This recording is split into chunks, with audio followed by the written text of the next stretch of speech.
네, 시수는 오르지만 외국인 기관 수급이 좀 엇갈리고요. 그리고 하락 종목이 좀 또 많은 게 그런 특징입니다. 시황 해설입니다. IBK투자증권 영업부 박근영 부장님 오셨어요. 어서 오십시오. 네, 안녕하십니까? 오늘 주제는 역시나 AI군요. AI 얘기는 계속하지만 지난주 정도부터 이번 주 계속 들으시는 얘기가 온 디바이스 AI입니다. AI 열풍. 어떻게 해석하고 대응할 것인가 얘기 나누겠습니다. 먼저 글로벌 증시부터 보면요. 미국 증시가 이제 휴장 이후에 개장했는데 월요일장 약간 숨고르기였습니다. 미 증시도 4주간 상승에 따른 이제 숨고르기인데 이번 주 미국 증시 핵심 변수들 지표들 어떤 게 있습니까? 여러 가지로 이제 11월 넘어가고 이제 연말 그리고 이제 월말로 또 넘어가기 때문에 약간의 월말 수급에 대한 부분도 조금 변동성 확대가 될 것 같은데요. 역시 이제 12월 넘어가면은 이제 FOMC나 이런 것들이 이제 나오게 되는데 점도표 관련된 이슈가 가장 큰 변수가 아닐까 싶고요. 이번 연말 이제 쇼핑 시즌에 약간의 금액이 좀 많이 늘었다는 이야기가 나오고는 있는데 약간의 변수는 있습니다. 이번에 연말 쇼핑 시즌에 금액이 는 건 굉장히 긍정적이긴 한데 주로 소비 패턴이 어떻게 변했냐 하면 buy now 그다음에 pay later 그렇게 해서 이제 약간의 빚을 좀 지고 이렇게 해서 물건을 사는 그런 식의 이야기가 나오면서 이제 일부 관련된 주가도 좀 올라가기도 시작했습니다. 그러니까 결제 금액에 대해서 지금 사고 나중에 결제하는 형식으로 많이 샀다 이렇게 이야기되기 때문에 이런 부분들은 경기가 좋은 건가 아니면 약간 좀 경계를 해야 되나 이런 모습들이 분명히 있는 그다음 기본적으로 신용카드로 사는 게 다 빚이죠. 일정 기간 이후에 갚는 거잖아요. 그죠? 네, 그렇긴 한데 이제 미국에서는 이제 그게 BNPL이라 그래가지고 이제 Buy Now Pay Later 이렇게 해서 그런 서비스가 또 결제 서비스가 따로 있습니다. 얼마 전에 그 결제 회사들이 그런 거 좀 도입하고 그랬었잖아요. 네, 맞습니다. 그런데 이제 그게 이제 신용카드 같은 경우도 지난 1분기, 2분기가 BC카드 같은 경우는 분기별 7%씩 성장을 했는데 3분기에 지금 이번에는 5% 성장으로 조금 둔화되는 모습이 보였다 이렇게 보이고 있고 BNPL을 쓰는 사람들은 아무래도 이제 신용도에 약간의 어떤 기본적으로 우리가 아주 신용도가 좋은 신용카드를 쓸 수 있는 사람 이외에 다른 신용도를 갖고 있는 사람들이 BNPL을 좀 사용하죠. 그러다 보니까 거기에서 금리도 붙고 나중에 결제를 갚아야 되는 그런 이슈가 또 카드처럼 생기는데 이런 부분들이 이제 나중에 어떻게 원금 상환이 되느냐의 부분도 사실은 뒷단에 약간의 우려가 좀 있는 겁니다. 그럼에도 불구하고 4분기 GDP 같은 경우도 GDP나우가 2.1% 정도의 GDP 성장을 일단 구가를 할 것으로 보는데 지난 3분기에 4.9%의 성장에서 약간 주춤한 상태이긴 하지만 그렇다고 해서 경기 침체로는 가지는 않을 것 같고 금리를 조금 더 인하 쪽으로 앞당길 수 있는 지표 정도까지 나오면서 사실은 시장에서는 골든 패스라 이야기를 하거든요. 아주 황금의 길을 걷고 있다. 아주 어렵지만 그 이야기를 하고 있습니다. 그래서 내년에 S&P 500도 상당히 우상향 그림이 나올 거로 이야기되고 있고 국내 같은 경우도 지금 삼성전자나 하이닉스가 내년부터 25년까지 역대급 실적이 다시 좀 올라올 것을 보고 있기 때문에 EPS 상향이 조정이 되면서 결국은 시장에 대한 하방도 좀 지지가 되지 않을까 싶고요. 2500포인트에서 계속적으로 저항을 받고 있습니다. 국내 시장 같은 경우는 기술적인 저항 국면이고 여러 가지 부분에서 약간의 쉬어가는 국면이 분명히 나올 수 있고 조정이 좀 나온다 하더라도 2450 정도에서 조정 그리고 절대적인 지수로 봐서는 코스피가 한 2200 정도 수준의 절대 저점을 어느 정도 보지 않을까라는 예상이 좀 많습니다. 그렇기 때문에 하방에 대한 부분들은 좀 견조하고요. 상방에 대한 부분들은 아직은 모멘텀 부재 그리고 연말에 대한 어떤 경계감 이런 부분들이 있고 전반적인 흐름에서는 종목과 섹터별로 각각의 모멘텀이 있는 쪽으로 좀 집중되는 모습이 보이고 있는데 오늘 같은 경우는 많이 쉬었던 지금 2차전지 쪽이 좀 다시 움직이죠. 양극재 부분 포함해서 오히려 에코프로 머티리얼즈가 좀 조정을 받으니까 나머지 양극재가 움직입니다. 오히려 에코프로 머티리얼즈라든지 그다음에 두산 로보틱스 같은 일부 새롭게 상장이 되면서 약간의 공매도에서 좀 벗어난 종목들 중심으로 수급이 굉장히 많이 쏠렸다면 그런 쪽이 약간 풀리면서 낙폭 과대 쪽으로 좀 수급이 다시 돌아오는 모습이고 2차 전지는 아직까지는 리튬 가격에 대한 반등이 나오고는 있지는 않지만 주도 섹터로서 어떤 그런 의미가 있는 섹터이기 때문에 아마 낙폭 과대에 따른 반발 매수가 좀 들어오는 것이 아닌가 이렇게 판단도 되고 있습니다. 예, 시장 전략에 이어서 섹터 혹은 투자 아이디어 찾아보겠습니다. 삼성전자가 이제 사장단 인사를 했는데요. 이제 인사폭은 이전보다 크지 않았다는 것과 함께 미래 사업 기획단을 신설해서 미래 먹거리를 발굴한다. 그러면서 또 추가적인 시장의 M&A를 하는 것 아닌가. 어느 쪽에 관심이 있는가. 삼성한 그 대기업이 가는데 돈이 있잖아요. 관련해서 좀 투자 아이디어나 어떤 섹터들이 좀 가능성이 있는 얘기해 주세요. 네, 뭐 삼성에서 이번에 결국 핵심은 세 가지 정도로 압축이 될 수 네. 있습니다. M&A를 하게 된다고 한다면 AI 쪽이고요. 그 두 번째로는 로봇이고 세 번째로는 아마 전장 사업 쪽으로 저희가 보고 있는 상황인데 그러다 보니까 과거에 삼성의 M&A 이슈가 나왔을 때 움직였던 종목 그 예를 든다면 뭐 지금 당장 M&A가 뭐 대상이 된다거나 구체화된 건 아니지만 이 삼성의 M&A가 이슈화됐을 때 움직였던 종목을 예를 든다면 지금 링크 제네시스라든지 안함전자, 칩셋 미디어, 뭐 이렌시스 이런 종목들이 언급이 되거든요. 등등도 많습니다만 아무튼 그런 종목들 몇몇을 봤을 때는 뭐 칩셋 미디어 같은 경우는 NPU 관련된 종목으로도 이야기되고 있고 최근에 온 디바이스 AI 관련된 수혜주로도 이야기되죠. 안함전자도 전장 사업이고 그다음에 링크 제네시스나 이렌시스 등등도 결국 시장에서는 이제 AI나 로봇 전장 쪽으로 가는데 시장의 핵심도 지금 거기에 있는 것 같아요. 결국은 갤럭시 S24라든지 노트북 같은 경우도 지금 AI가 디바이스에 포함된 그런 게 이제 나온다라고 이야기되면서 본격화 온 디바이스 AI 관련된 부분들이 화웨이, 오포, 중국 업체를 포함한 삼성전자까지 해서 지금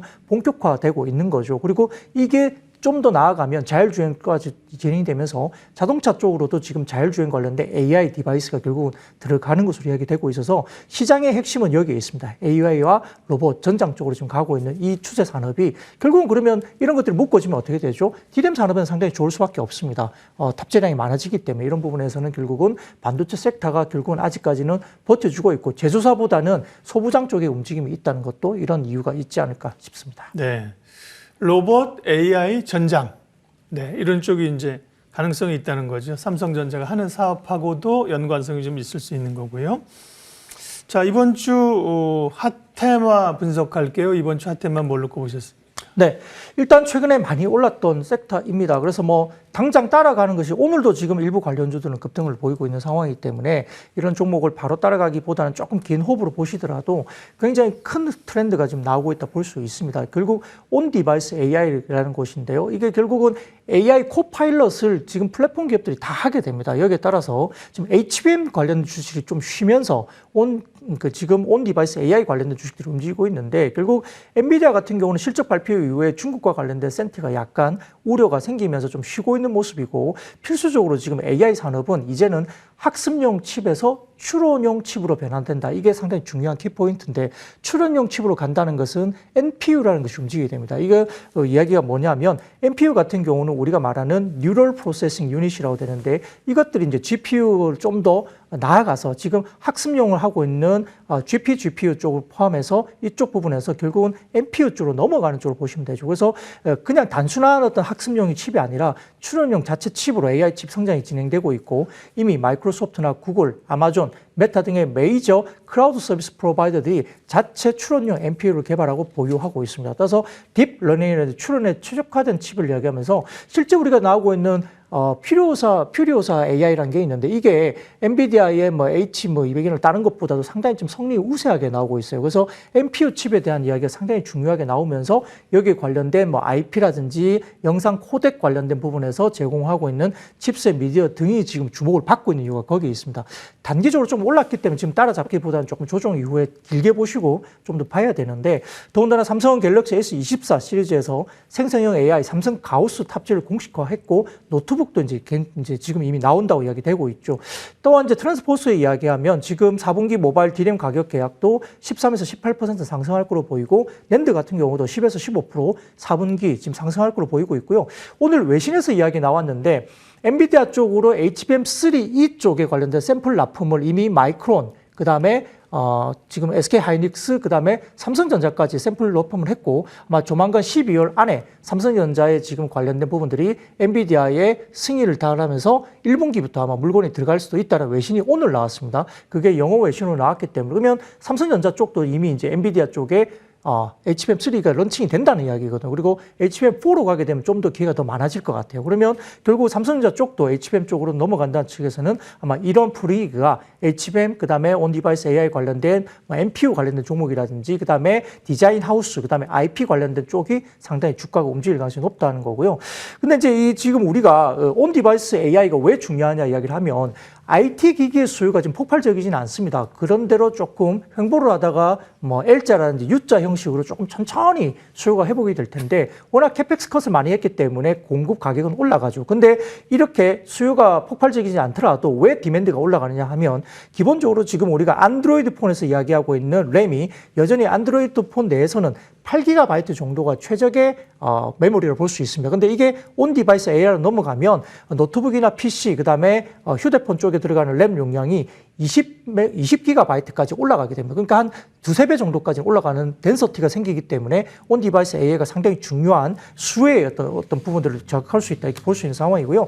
가격도 많이 올라가겠죠. 역시나 지금 DDR5 같은 경우도 대규모 채택이 해결되면서 지금 마이크론 같은 경우도 32GB 칩을 활용하는 128GB DDR5 RDIMM 메모리도 출시를 했는데 이 부분은 지금 에너지 효율성을 24% 향상시키면서 대기 시간을 16% 향상시키는 기능을 보여주고 있습니다. DDR5도 넘어가게 되면 단가도 올라가게 되고 DDR4 레거시보다는 훨씬 더 좋은 기능을 갖게 되겠죠. 여기에 따라서 결국은 HBM이 넘어가고 그 다음에 우리가 온 디바이스 AI와 관련된 아까 말씀드렸던 IP라든지 이런 쪽으로 넘어가는 쪽에 관련된 종목이기 때문에 어제 굉장히 주목을 받았던 종목 중에 하나가 퀄리타스 반도체 이 부분도 상당히 좀 괜찮은 모습이고 이미지스, 칩셋 미디어, 제주 반도체, 오픈엣지 테크놀로지, 리노공업, 두산테스나, 가온칩스, 아나페스, ALT 이런 종목들이 언급이 되는데 거기에다가 하이닉스가 내년부터 새롭게 이야기하는 패키징이 뭐냐면은 지금 팬아웃 패키징 이야기 나옵니다. 이게 뭐냐면은 우리가 이제 보통 보면은 적층을 해서 구멍을 뚫는 TSV 공법이 들어가는데 여기서 TC본드라는 게 장비가 들어가겠죠. 근데 팬아웃 패키징은 칩을 갖다 두 개로 평평하게 놓고 하는 방법이기 때문에 TSV 공법이 필요 없는 공법의 차세대 공법을 이야기됩니다. 이러한 패키징이 24년 정도에 아마 조금 가시화될 수 있다는 이야기 나오면서 네페스도 일단 관련해서 새로운 어떤 패키징과 관련된 기술적인 부분에서는 주목을 받기 시작하고 있습니다. 그러니까 상당히 좀 다변화되어 있죠. 근데 지금 장비주가 가게 되면 우리가 이제 뭐 한미 반도체를 포함한 장비주를 가는데 PER 40, 50배 정도 수준의 기준을 갖고 있기 때문에 다른 지금 소부장들이 어떤 이런 디바이스 관련된 부분에서 이야기 나온다면 거의 뭐 PER 40배 정도까지는 타겟을 가지고 주가들이 움직이고 있다는 것도 참고할 필요가 있겠고 예. 장비주가 올라가면 그 다음에 뭐죠? 소재주가 가게 될 거고 소재주 다음에는 어제부터 움직이기 시작한 PCB 기판업체까지도 보셔야 된다 이렇게 볼 수 있겠습니다. 네, HBM에 이제 익숙할 만하니까 온 디바이스 AI라는 영어 배운 지도 오래됐는데 그죠? 예. 계속 공부해야죠. 뭔가 온은 사실 전치사기 때문에 사실은 그죠. 우리가 한국 사람 입장에서 굳이 온 디바이스를 디바이스 AI 이렇게 해도 될 것 같은데 제 생각이고요. 어쨌든 그게 이제 개념을 좀 정립하고 이 단어가 계속 쓸 수도 있고 또 좀 사라질 수도 있습니다. 근데 HBM은 우리가 계속 쓰지 않습니까? AI도 계속 쓰고 주목을 하면서 봐야 될 것 같고요. 네, HBM은 D램이고, 그죠? 온 디바이스 AI는 주로 이제 칩인 거잖아요. 구별하면은. 네, 그렇게 해서 핫테마로 봤고요.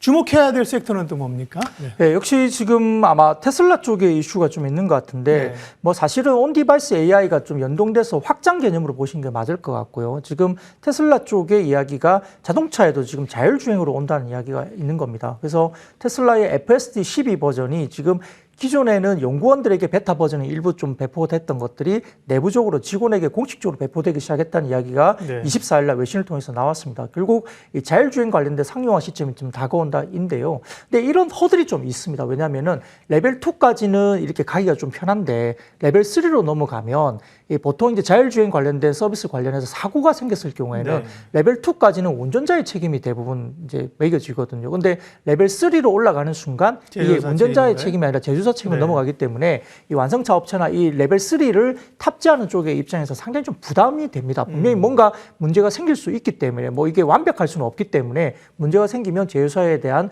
책임 소지가 생기게 되죠. 그래서 레벨 2에서 레벨 3로 넘어가는 게 상당히 좀 신중하고 상당히 기술적인 완성도를 높이면서 가는 부분 때문에 생각보다 좀 더딜 수가 있는데 테슬라 같은 경우는 FSD 12 버전을 일단 직원들에게 배포했다는 점 때문에 지금 애플과 삼성이 스마트폰에서 AI 기술을 적용한다 공식화했고 이 부분에서 테슬라까지 이야기가 되면서 온 디바이스 AI가 새로운 투자 테마로 이야기되고 있고 오히려 스마트폰보다 자율주행 관련된 전장 사업부 상당히 중요한 이슈가 될 수 있습니다.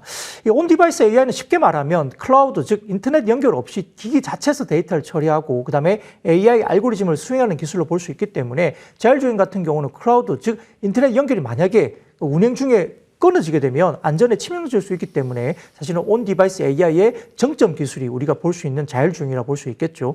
이와 관련해서 결국은 자율주행 기술이 로봇에도 확대 적용 가능하다는 이슈 때문에 지금 로봇주까지 같이 연동해서 움직이고 있는 시장에 로봇도 디바이스 AI가 되네요. 맞습니다. 네. 예. 그렇기 때문에 좀 확장 기능을 계속적으로 지금 그 부분이 이제 확대되고 있는 모습을 보이고 있는 겁니다. 시장에서는. 그래서 지금 FSD의 상용화 효과를 본다면 뭐 테슬라 입장에서는 수익성 향상이 되겠죠. 근데 FSD 매출 총 이익률을 보니까 어느 정도냐면 78%가 총 이익률입니다. 이익률. 그러니까 이거 대단하네요. 엄청나죠. 네. 그러니까 이걸 팔기 시작하면 테슬라는 영업이익에 대한 전반적인 우상에 그려지겠죠. 그래서 네. 굉장히 중요한 사업군일 수밖에 없고요. 그다음에 여태까지 FSD 관련된 이연 매출이 있는데 이게 14억 7천만 달러가 이연 매출이 지금 대기하고 있다는 거죠. 그래서 FSD가 만약에 상용화되는 순간 상당히 매출과 이익으로 인식이 되면 분기 영업이익률이 엄청나게 상향될 가능성이 높습니다. 더군다나 지금 판가가 증가되는데 이건 테슬라만의 이야기가 아니고 현대기아그룹도 판가가 굉장히 높아지죠. 옵션을 통해서 일본에 600~700만 원 정도부터 1000만 원 이상의 옵션이 들어가기 때문에 이 관련된 부분에서는 최근에 인센티브가 좀 올라가는 기준을 하더라도 현대기아를 포함해서 테슬라 등등을 포함한 자동차 업체들이 영업이익률이 올라가는 계기가 충분히 될 수 있다는 거고요. 더군다나 지금 로봇 시대의 계약까지 지금 뭐 이야기가 되고 있는 부분 때문에 좀 더 확장 기회를 볼 수 있습니다. 유럽 같은 경우는 지금 에이다스 법제화가 진행되고 있는데 유럽은 딱 명시적으로 지금 법제화가 됐습니다. 24년 7월부터는 모든 차량에 에이다스를 적용시켜라라고 명시화되어 있기 때문에 유럽을 필두로 미국과 일본 등의 선진국 중심으로 에이다스 법제화가 되고 있어서 교통사고를 피해를 줄이는 정책에서 아예 사고를 예방하는 쪽으로 갈 수 있기 때문에 에이다스 등등을 포함한 카메라 모듈 등등 포함한 부분들이 상당히 크게 성장할 수 있다. 그래서 일부 리포트를 읽어보면 공감이 가는 내용이 완전한 자율주행이 시대가 오기 전부터 자율주행의 부품은 상당히 성장할 수밖에 없다. 계속적으로 들어갈 수밖에 없거든요. 그래서 순차적으로 들어가겠지만 일단 완전한 자율주행의 시대가 온 것보다는 부품사들의 실적 성장은 먼저 이루어진다 볼 수 있겠고요. 여기에 따라서 자율주행 고도화 때문에 지속적으로 성장할 수 있는 종목들이 관련 밸류 체인이 큰 종목 가운데서는 현대 오토에버, 그다음에 나머지는 SL, 텔레칩스, 넥스트칩, 가온칩스 이런 종목들이 자율주행 관련된 종목에서 주목을 받는다는 거기 때문에 기존에 지난주였나요? 그 일론 머스크가 2주 뒤에 FSD가 나온다 트위터를 했거든요. 그럼 거의 이제 이번 주 내지는 다음 주 정도에는 FSD 관련된 뭔가가 약속을 지켜준다면 아마 테슬라 일론 머스크가 아마 공식화할 수도 있다는 점에서는 시기적으로도 아마 스케줄 관련해서도 좀 이슈가 될 수 있다 볼 수 있겠습니다. 내년에 중요한 그 이슈가 될 게 자율주행이라고 이제 사실 우리가 미리 몇 개월 전부터 사실 생각을 한 거죠. 계속해서 이슈가 나옵니다. 오늘 시황해설 IBK 투자증권 영업부 박근영 부장님과 관련된 이야기 살펴봤습니다. 고맙습니다. 감사합니다.